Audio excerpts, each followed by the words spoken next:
Enter the Ninja is the first of the Ninja trilogy by Menahem Golan, by the Canon Group anyway.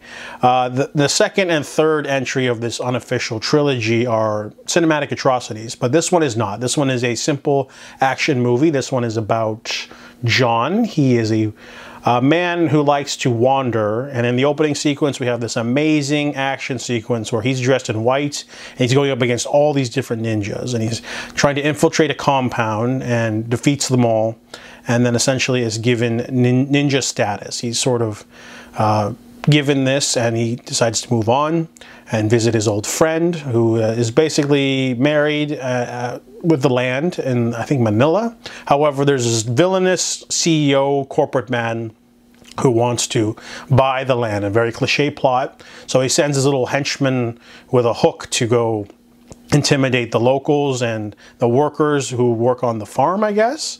And essentially John has to deal out some pain. However, most of the middle section of this movie is just John fighting them, not in ninja outfit. He's just basically, it's almost like a Western. He's basically just like this could just be like a generic martial arts film where the main character never dresses up like a ninja and just fights them like a Billy Jack movie.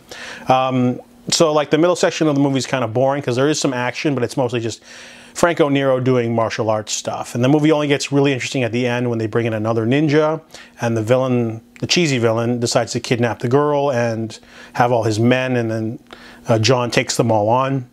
The movie is limited because there's no ninja action in the middle of the film. It's like kind of boring in the middle. The ending and the beginning are thrilling and amazing. Lots of cool uses of weapons and things like that. And you get the cool ninja versus ninja duel at the end.